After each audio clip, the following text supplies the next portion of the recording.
I'm Mike Gempler. I'm Executive Director of the Washington Growers League in Yakima and Wenatchee, Washington. And I became involved in this project several years ago when the University of Washington first started the project and started to interface with farm workers, and particularly farm worker women down in Granger, Washington, and meet with them and get their perspective.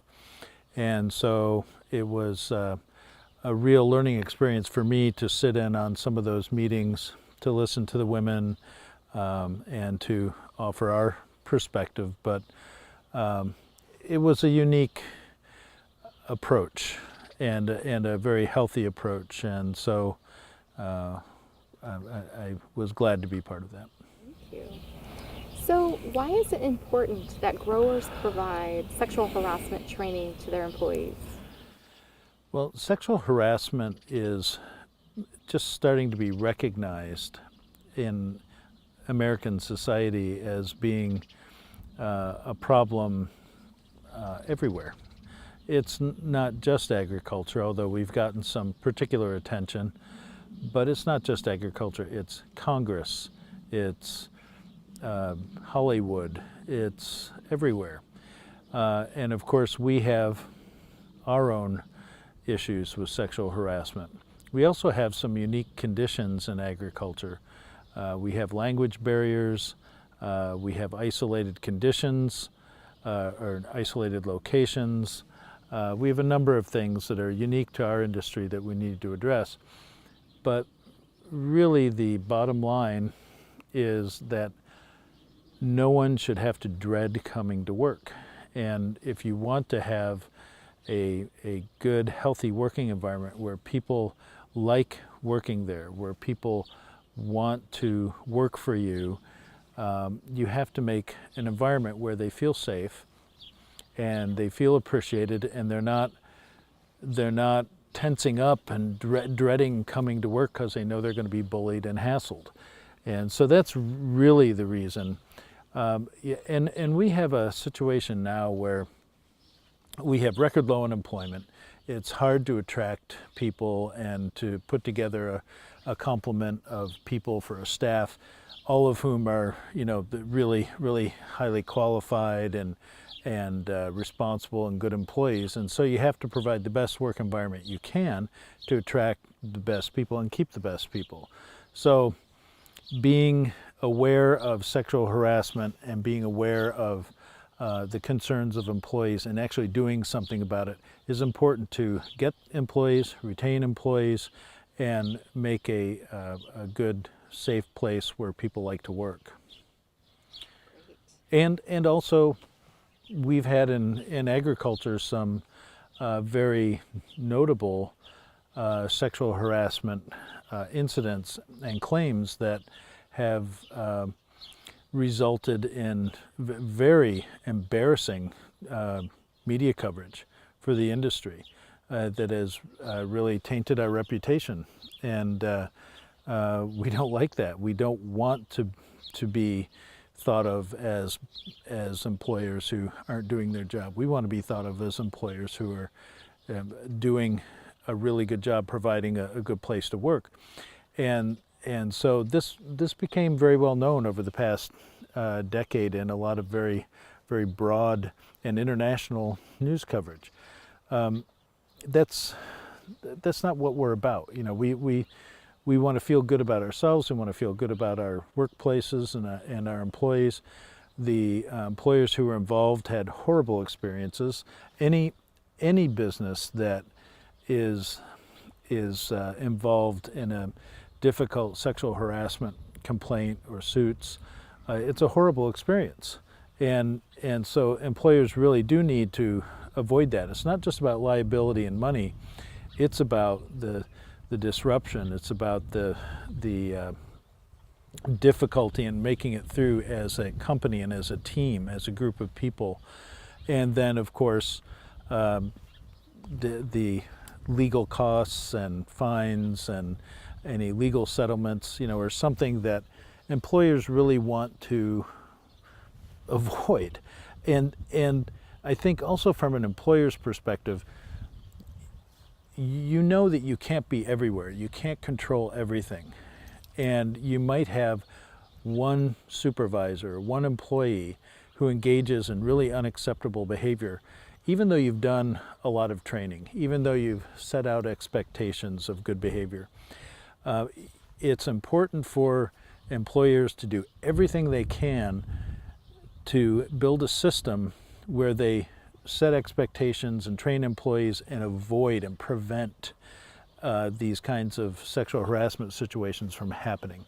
So that's why it's important for employers to do sexual harassment training, to avoid bad situations and all the costs that go with it. And we've talked a little bit about strategies, and what would you recommend? What are some of the best strategies in terms of providing training, sexual harassment training at the work site? I think that it's unrealistic to think that one training is going to change the long-term behavior of some people. I've been involved in trainings where there are a group of young men typically who are using all the wrong body language and appear to be completely resistant to the message.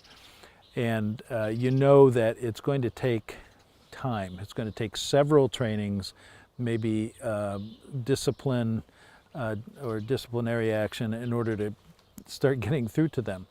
And so the strategy, I think, is to have regular training, repeated training, to make it an expectation up front and so that employees understand that it is an important expectation and an important part of employment policies on the farm. This is how we treat each other, and we're not going to make any excuses, and we're not going to allow any exceptions. This is how we treat each other, and this is what is expected of you, and continually reinforce that. We do have a lot of people who are Mexican immigrants or native Spanish speakers, and so we have to use tools to make it easy for them to get this message. I think video is one very useful tool, and then backing that up with a message from management. And with sexual harassment prevention and policies to prevent it, everybody has to buy in, from the top management all the way down through the supervisors, the crew leaders, all the way down through management. If the supervisors and the crew leaders are trained in sexual harassment prevention and the top management doesn't buy into it, it's going to fail. On the other hand, if you enlighten the top management and they all buy into this, but the training and the philosophy and the commitment really doesn't filter down to the supervisors and the crew leaders, it's going to fail. The whole organization, everybody in the organization needs to be all in on this to make it work. It really needs to be a change in attitude of the organization.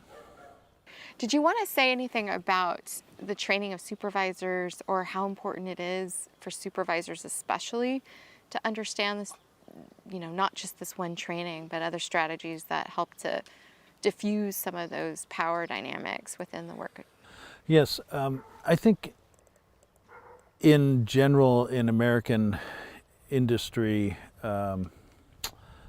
we tend to promote people who are responsible, who show up on time, who are smart, and put them in position of supervisor with supervisory authority over others. But there's a whole set of supervisory skills that they probably have never developed, they probably never have had any training in. They were put in that position because they were responsible and smart. And we need to train the supervisors to be skilled supervisors, to give them that skill set of how to handle power, of how to communicate well with people, how to discipline people in the appropriate way so it's effective and doesn't humiliate people or become counterproductive. How to motivate people. Those are supervisory skills. And people who are promoted because they're smart and responsible don't have them. So we need to invest in supervisors, invest in that part of our workforce. And I think in particular in agriculture, because really that is how we do it. We don't have apprenticeship programs. We don't have a lot of those job ladders that occur or exist in other industries. And so it's on us, I think, to really invest in supervisory training. It's something that the Washington Growers League is paying attention to now and trying to develop for our members. And did you want to say anything about policy and worksite policy, how important it is for growers to make those policies clear to their employees? Well, really, this goes back to strategy again. The setting out of expectations at the very beginning when someone is hired is critical, so that they know what's expected of them, and then they know specifics, particularly with sexual harassment prevention. They know what the specifics are about how to report, and if you're a supervisor, how to protect people who have reported, how to listen to people who have reported, and to communicate with them. The worst thing that can happen is for someone to become brave enough to actually report and then have the company never do anything or never get back to them. Because what you don't want to have is the employee saying, I know if I say anything, they aren't going to do anything about it anyways. You don't want that. You want to build trust and credibility with the workforce so that they have a trust, a belief that management is going to follow up professionally, do a fair and timely investigation, get the results back to the people who complained, protect the people who serve as witnesses, and that all of the supervisors and crew leaders know that they have to protect the people who served as witnesses and that there can't be any discrimination against them. It's a very emotional and potentially explosive situation in any workplace where there's a lot of emotions, and so you have to have strict rules about how things are going to go, and you have to enforce them, and people need to be knowledgeable about it. So you have to have a good, strong policy. You have to train your supervisory team in them every year to refresh their memories, and then let the general workforce know what the rules are. And then you have to follow through. If you never do discipline somebody for breaking the rules, you've lost your credibility. So you have to follow through. As part of the policy on a farm, you need to have multiple options for employees to report an allegation of sexual harassment. Because typically the people who are accused of sexual harassment or engaged in sexual harassment are people with some power, people, crew leaders, supervisors, and so on. So if it's an employee's frontline supervisor who's engaging in the harassment, well, obviously they're not going to report it to them.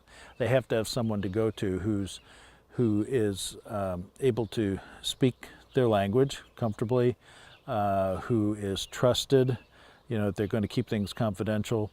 They need to have more than one option, actually. So if your farm is big enough to have an HR department, or maybe it's a payroll person or someone like that, that can be a designated person to whom to report. And I think also the top management should be an option in case people want to bypass that or don't feel like they're being taken seriously. There should be multiple options. Any other tips that you want to leave with growers? Get started. I think all growers should just get started and at least have a basic sexual harassment policy. It really is not that complex and that time consuming. You can have a one-page sexual harassment policy that lays out how to report, who to report to, what the expectations of behavior are, how investigations are going to occur, what the philosophy of the department is, the philosophy of the farm is about having, respectful treatment of each other. That's one page, and that makes all the difference in the world. And you get started with that, and if it needs to change or grow, it can change or grow. It doesn't need to be an enormous corporate handbook on sexual harassment policy, but something like that, something basic, is 1,000 times better than nothing, and trying to improvise. So just get started with something simple, and that will make all the difference.